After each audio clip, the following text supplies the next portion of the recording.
Pengantin pengganti. Episode 17. Cerita bersambung. Besok kamu mulai masuk kuliah kan sayang? Aduh, dengar suara Kak Melvin pagi-pagi gini mah sesuatu banget ya.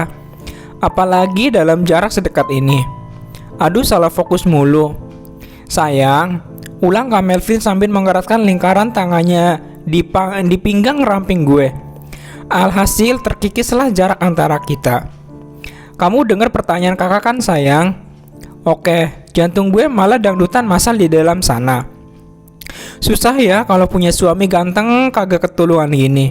Bisa-bisa mati muda. Pertanyaan apa ya kak? Gue. Kok suara gue jadi jigong gini sih? Geli gue.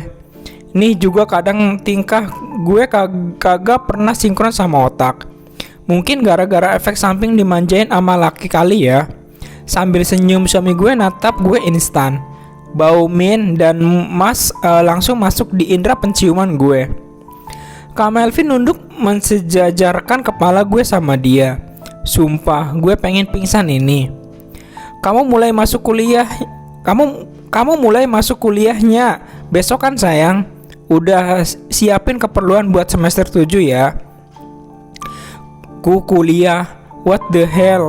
Demi suami gue yang tambah kece hari ke hari, besok gue mulai kuliah. Berarti masa liburan gue udah habis gitu. Wah, Belbi galau he. Dengan sebel gue tarik dasi suami gue, melampiaskan rasa kesal gue. Is, kenapa sih liburannya kagak diperpanjang gitu? Hehe, ketahuan malasnya.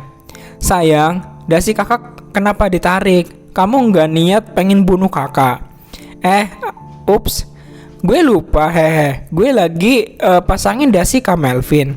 Aduh, malah gue tarik alhasil suami gue hampir kecekek. Hampir ya, hampir. Si kakak pikirannya horor deh. Axel kagak sengaja nariknya. Hehe, sorry my husband. Senyuman paling manis gue kasih ke suami gue tercinta. Biar diabetes kalian, haha. Bercanda. Dengan cekatan gue betulin lagi dasinya.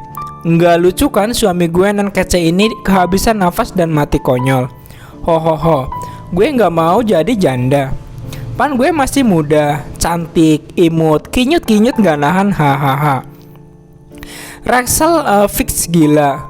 Sambil bersenandung galau gara-gara masa-masa liburan gue harus pensiun besok. Dan juga kembali berkutat dengan dasi abu-abu suami gue nan tampan ini. Gue nan cantik jelita hanya mengikuti kata hati gue buat ikat dasinya dengan alur dan ritme yang aduhai membahana. Dek, seketika gue merinding. Setajam silet gue tatap Kak Melvin yang lagi merhatiin gue sedari tadi. Kak, inget janji loh. Peringatan pertama. Janji. Pura-pura kagak tahu, gak ingat, apa lupa beneran sih? Mungkin udah faktor pikun kali ya. Gue pun menggeleng prihatin natap Kak Melvin. Gimana jadinya kalau nantinya kita punya anak? Suami gue udah jadi kakek-kakek, gigi ompong. Gak kebayang Kak Melvin beneran ompong, hahaha. Aduh, pikiran gue ngawur. Tapi bisa jadi ya, kan kita beda 7 tahun. Namanya cinta mah kagak pandang umur coy. Walaupun yayang gue ubanan pun gue masih tetap cinta. Karena cinta gue tulus, hahai. Kakak, dengan kesal gue tarik hidungnya yang sok mancung itu. Sebenarnya gue iri, hidungnya mancung banget. Sedangkan gue, kata mommy sih hidung gue ikutan struktur wajah gue yang mungil-mungil. Imut-imut gimana gitu. Oke, balik lagi ke topik. Kakak udah janji gak bakalan pegang-pegang Axel lagi tanpa izin Axel. Kalau gak pegang kamu, gimana caranya dong saya? Kan kamu lagi pasangin dasi kakak. Kakak, bisa-bisa kamu jatuh gara-gara jinjit mulu. Kak Melvin terkekeh saudara-saudara. Bukan itu. Kakak mah pinter ngeles. Haha, kamu juga pinter bikin kakak lost control Rexel.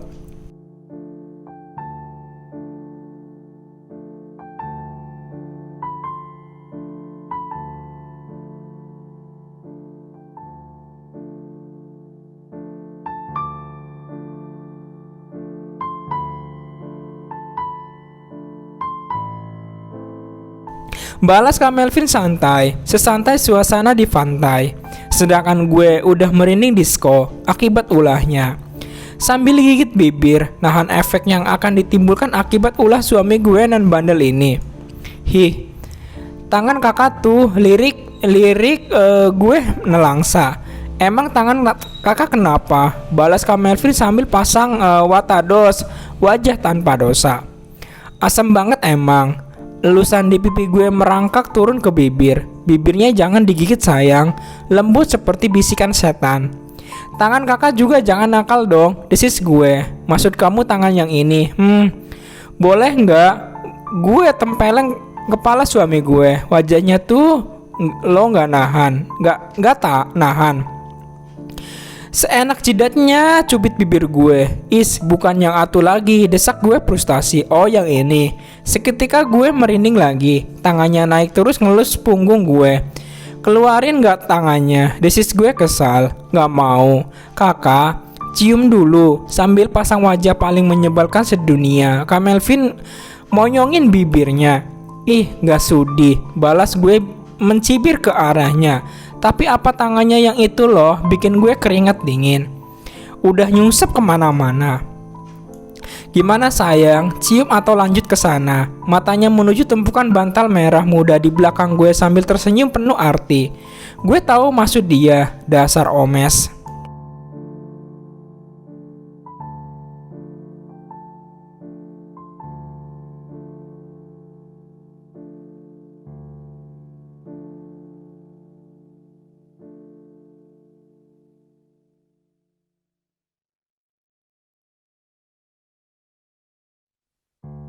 Selanjutnya, hati-hati di jalan ya suamiku sayang. Sambil melambai cantik gue senyum ke suami gue yang lagi manyun 10 senti. Rekor ya, bisa manyun begitu haha imut. Pengen cubit. Seneng, jujur iya. Gue pun ngakak habis dibuatnya. Jahat.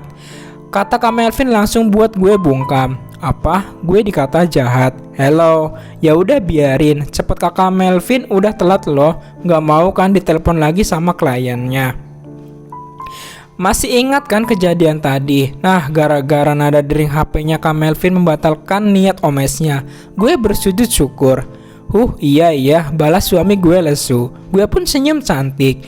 Jangan nakal ya selagi kakak belum pulang. Yaelah nakal gundulmu. Emang we cabe-cabean apa? Sambil nyengir gue mengangguk mengiyakan. Udah kakak udah telat rapatnya, ntar dipecat loh. Siapa yang berani pecat kakak sayang? Kan kakak bosnya. Kekeh Kak Melvin songong. Pamer. Cium dulu dong. Kan udah cium tangan kakak tadi, balas gue polos. Di sini kan belum sayang, tunjuk Kak Melvin di bibir sambil senyum menggoda. Modus. Kan sama istri sendiri sayang, pahala loh. Kasih semangat buat suaminya yang mau cari nafkah. Alasan, tumben kakak minta dulu. Biasanya langsung nyosor. Ledek gue sambil berkacak pinggang natap Kak Melvin yang lagi nyengir.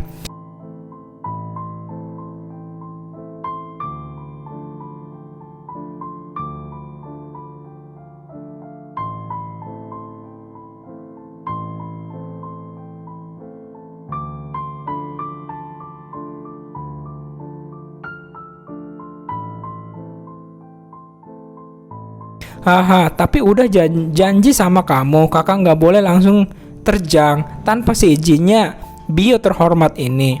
Colek. Bagus, akhirnya nurut juga. Gue pun ngakak sambil bertepuk tangan. Biarlah para tetangga terganggu sama kehebohan gue. Lah di depan pintu apartemen sendiri, masalah. Setelahnya gue langsung kena cubitan maut sama suami sendiri. Sakit tahu, mulai KDRT ya. Delik gue ngelus pipi kanan gue nan malang. Kamu bikin kakak gemes. Sini mana pipinya biar diobatin. Si Kak Melvin narik tangan gue supaya berhenti ngelusin di si pipi. Nah dianya yang malah gantiin ngelusnya. Cup.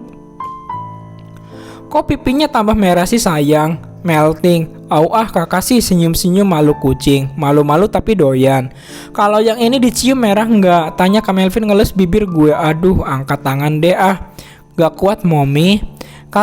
Kakak coba ya, gue yakin itu bukan pertanyaan, tapi pernyataan. Dasar pangeran modus. Ujungnya gini, cipok-cipokan depan pintu. Dengan segenap tenaga gue dorong Kak Melvin daripada dianya kagak jadi ke kantor malah nangkring di kamar seharian. Belbi lelah kakak. Udah kakak pergi gih. Gue dorong lagi Kak Melvinnya biar cepet ke kantor. Gue nggak mau ngambil resiko ya kantornya jadi pindah ke sini. Tunggu kakak di rumah ya, jangan kemana-mana. Siap bos. Balas gue angkat satu tangan berlaga hormat saat upacara bendera dulu. Jadi kangen masa SMA. Inget jangan. Iya Kak Melvin bawel, meletin lidah apa. Secepat kilat gue tutup pintunya. Gak mau kena semprot sama Kak Melvin. Nih juga mulut gak bisa direm dikit napas sih. Bilang laki bawel dosa gak sih? Asal hilaf ya Allah.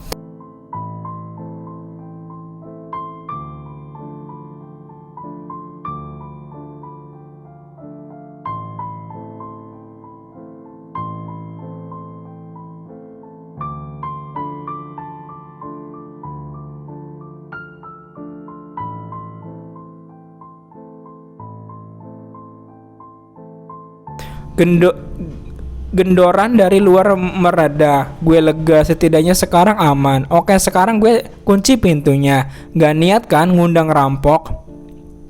Nah, sebagai istri nan baik harus menjaga harta benda suaminya. Jadi harus waspada, oke? Baru satu langkah gue beranjak ke belakang pintu. Gendoran kembali terdengar. Astaga, Kak Melvin masih nungguin di luar. Kok perasaan gue gak enak sih? Celekak. Maafin asal ya kak, pasang wajah semelas mungkin. Kalau dapat pakai mata kucing minta ikan asin deh. Maaf, emang kamu apain anak saya? Mama? Buset dah, alamat kena semprot beneran gue. Selanjutnya, selamat pagi pak. Sapa pria berjas itu sopan, lalu mengikuti langkah atasannya itu. Semua mata memandang penuh hormat dan rasa kagum kepada atasan muda mereka. Walau awalnya pria itu terjun ke dalam dunia bisnis saat usianya masih sangat remaja untuk menggantikan sang ayah yang meninggalkan segudang tanggung jawab yang harus ia pikul saat itu. Canggung dan minim pengetahuan tentang bisnis yang ia alami tak menutup sedikit pun keraguan para karyawan kepada atasan baru mereka.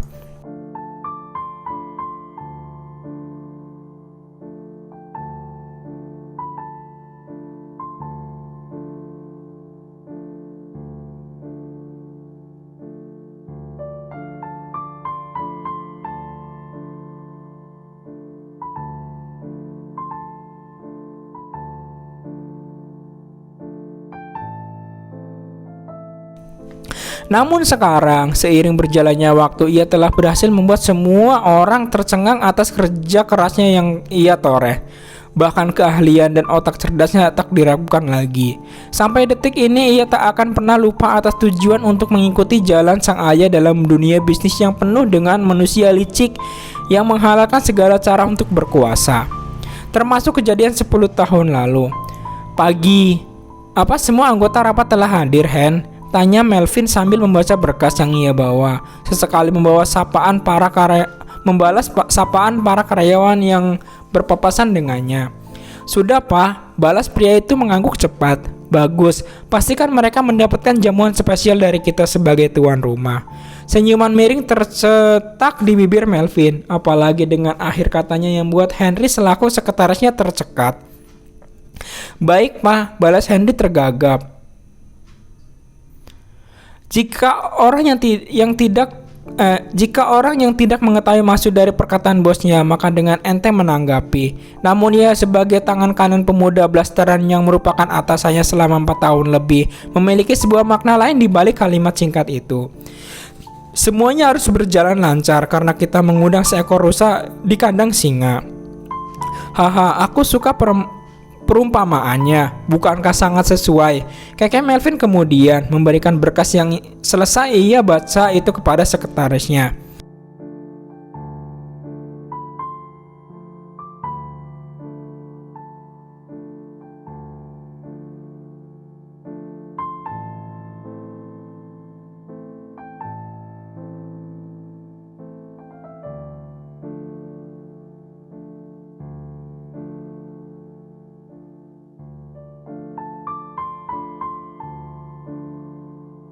Ting, lift pun terbuka. The game will start soon. Gumam Melvin melangkah penuh percaya diri dengan diikuti oleh sekretarisnya menuju ruang rapat dengan pintu bercat coklat tua itu. Ceklek. Selamat pagi tuan-tuan yang terhormat. Perkenalkan saya Melvin Ramadan Bio selaku CEO Airbnb Company. Senyuman menawan melengkapi sapaannya, menyisir ke seluruh orang yang menghadiri rapat pemegang saham, dan berhenti tepat di manik mata pria parubaya yang menatapnya dengan tatapan terkejut. Long time no see Pak Handoko. Selanjutnya, Mama, kata Rachel menatap wanita yang telah menjadi ibu mertuanya selama 3 minggu ini, dan kembali terkaget saat matanya menangkap sebuah koper dan tas besar di bawah kaki sang ibu mertua. Si Mama garong pengen ngungsi kemana? Oh, jangan bilang Felis bunuh Axel sekarang, ya Allah. Nggak jadi, ntar Kak Melvin malah nikah lagi, kagak rela dunia akhirat gue. Jadi Axel melangsa dalam hati sambil menggigit jarinya menatap ibu mertua yang mulai menancapkan panah tak kasat mata di dadanya. Tunggu apa lagi kamu, cepat angkat, bagaikan tersambar petir di siang bolong. Axel dengan segera menuruti perintah sang mertua. Sedikit kesusahan saat mengangkat tas yang ukurannya hampir mengalahkan porsi badannya sendiri. Helaan nafas sebagai pertanda ia harus bersabar, setidaknya jangan membuat benang tambah kusut di kehidupan rumah tangganya yang baru berumur jagung ini.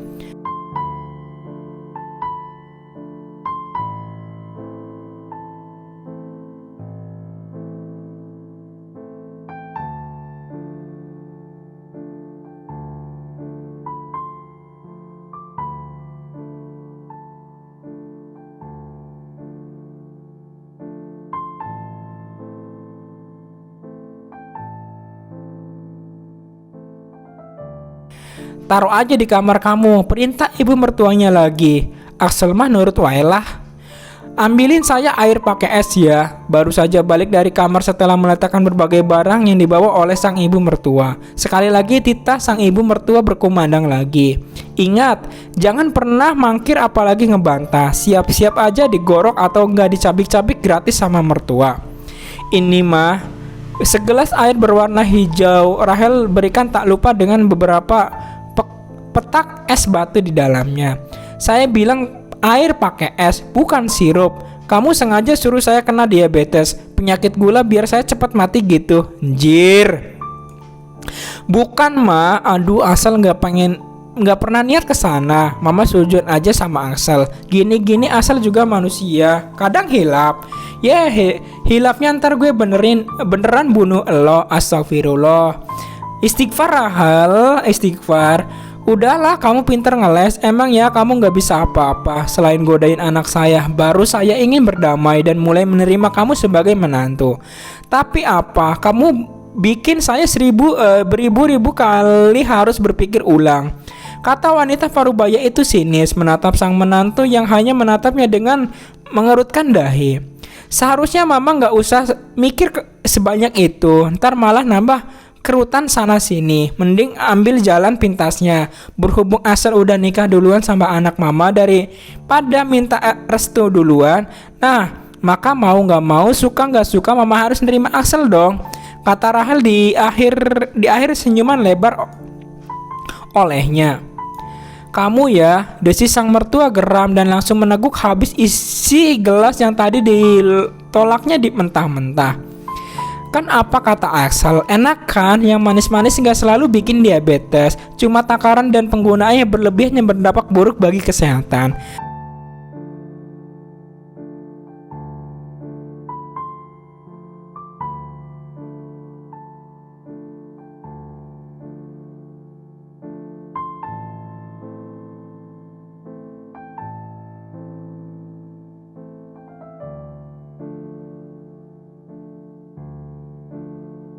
Dengan bijak Rahel menyaut, membuat sang ibu mertua terbatuk-batuk seketika. Dengan cepat Rahel melesat ke dapur untuk membawakan air mineral untuk sang ibu mertua yang lagi berbikbok ria. Kamu ya emang bisa bersilat lidah, kata sang ibu mertua setelah menelan habis air mineral itu. Rahel hanya menghela nafas mengalah. Tak ada gunanya ia beradu argumentasi yang malah ujung-ujungnya dialah yang selalu disalahkan. Melvin mana? Jangan bilang kamu usir dari apartemennya sendiri. Geleduk. Bunyi lutut Rahel yang beradu pada lantai dingin keramik ini membuat sang mertua tertegun seketika. Kamu kenapa? Pelototan tajam penuh intimidasi kembali tertuju padanya. Mama tuh ya kenapa? Rahel mana setega itu melakukan hal sekejam sejahanam apa yang mama tuduhkan itu kepada suami Rahel sendiri. Histeris Rahel menyorotkan kesedihan ke bolak mata bulatnya. Sedikit bumbu drama mewarnai aksinya, tentu saja. Berdiri dan duduk di kursi sekarang Cecil. Geram sang ibu mertua mulai terganggu atas ulah sang menantu yang mulai meraung di lantai. Untuk apa? Mama selalu rendahin Axel, jatuhin harga diri Axel, bahkan tega nuduh yang enggak-enggak pada Axel. Apa salah Axel? Mah, apa? Kok gue nangis beneran sih? Efek terlalu menghayati peran ini. Sesel. Dengan cepat sang mertua menarik tangan Rahel supaya istri dari putranya itu berdiri.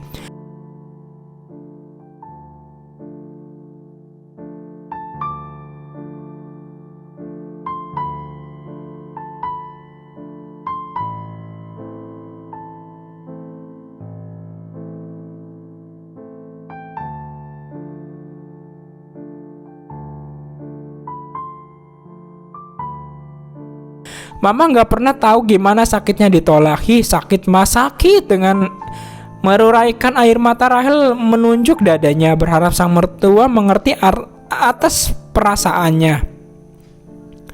Grep.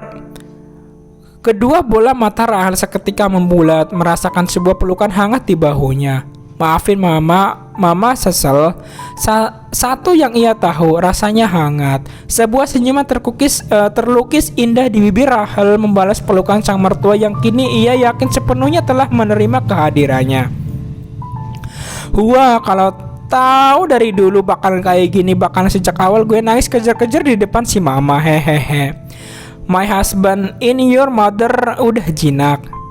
Selanjutnya, sesuai hasil kesepakatan bersama proyek kerjasama penyatuan 5 perusahaan terbesar di Indonesia dan industrial dan commercial bank in China, saya selaku perwakilan perusahaan hand company mengucapkan selamat pada Anda Bapak Melvin Ramadan Bio yang telah berhasil memenangkan tender ini. Saya harap kita selalu mengikat kerjasama bersama. Dengan ramah, Melvin membalas jabatan tangan pria yang berumur kurang lebih sama dengan sang ayah. Saya harap juga begitu Pak Handoko. Saya mengucapkan banyak terima kasih karena telah memberikan kesempatan kepada saya untuk berkompetisi di dalam kerjasama ini. Anda tahu kan saya tidak terlalu berpengalaman seperti Anda. Dengan nada jenaka di suaranya berlawanan dengan matanya yang menatap lawan bicaranya dengan sorot tajam yang menusuk. Tentu saja saya sangat berharap bisnismen muda yang handal seperti Anda bergabung ke dalam kerjasama ini. Mungkin keberuntungan sedang memihak pada Anda sekarang. Balas pria parubaya itu terkekeh.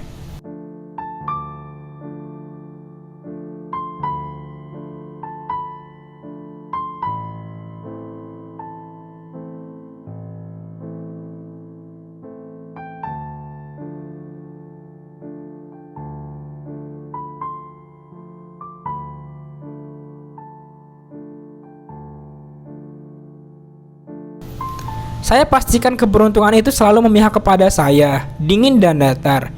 Gue pastiin lo bakal hancur di tangan gue, Pak Tua. Tunggu tanggal mainnya dan lo akan habis. Haha, saya tidak yakin. Bagaimanapun saya lebih lama di dunia bisnis ini ketimbang anak kemarin sore seperti Anda, nak. Balas Handoko menepuk bahu pemuda di hadapannya.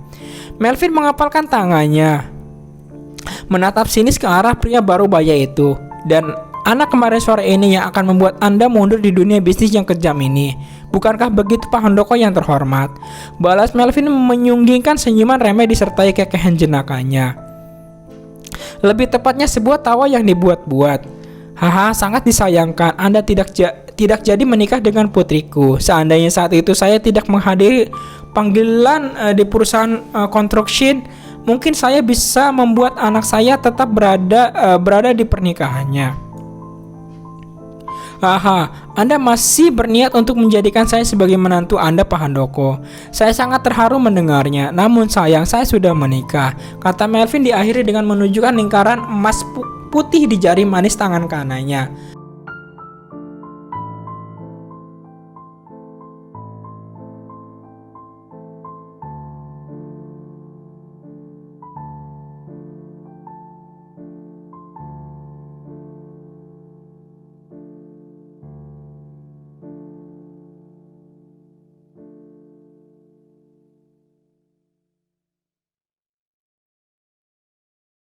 Maksud Anda, acara pernikahan itu? Maksud Anda, ya berjalan dengan lancar tanpa kehadiran putri Anda tentunya.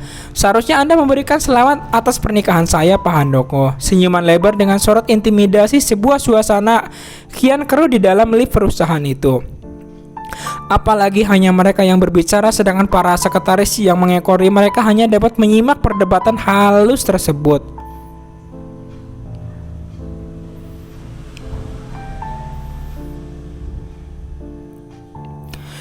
Haha, tentu saja. Saya akan kirimkan hadiah untuk Anda dan istri Anda segera, Bapak Melvin, balas Handoko terkekeh ramah, sambil mengetatkan cengkraman di tas jinjingnya.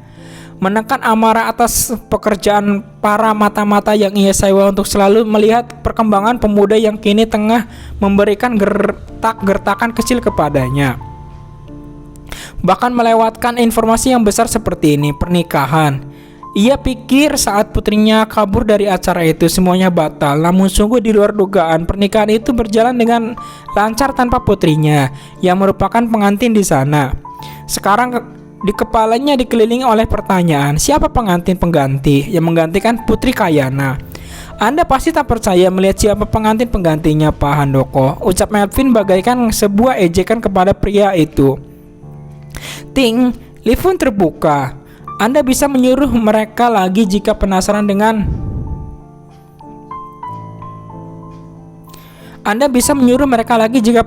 siapa istri saya itu. Dan saya harap Anda tak terkejut melihat semua anak buah Anda harus dirawat di rumah sakit atau Seringayan kembali menghiasi di bibir pemuda tanpa itu dengan sorot matanya tak terbaca menatap tangan pria parubaya itu yang menggenggam tas jinjingnya yang mulai gemetar. Senyuman miring itu semakin lebar di bibirnya. Kantor polisi. Ting, lift pun terbuka. Brak. Tas hitam bermerek itu pun jatuh ke lantai, mengepalkan kedua tangannya kuat-kuat sambil mengetatkan rahangnya menahan amarah yang sudah mencapai ubun-ubun kepalanya.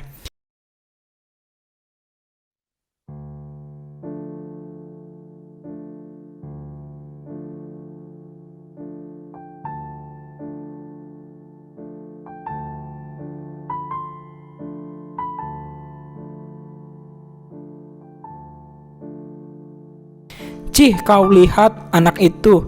Dia dengan terang-terangnya mengibarkan bendera perang di depan mataku. Desisnya geram mengertakkan gigi. Aku tahu, Paman, balas perempuan di belakang pria parubaya itu, menatap ke depan seolah masih melihat punggung pria yang baru saja keluar dari lift dengan sorot mata sendu di kedua bola mata beningnya. Dan kau masih mengharapkannya. Bahkan ia telah menikah. Salsa, delik Handoko geram bercabuk kesal menatap keponakannya itu. Tak masalah, aku senang ia tidak menikah dengan adik sepupuku, Paman. Bersambung.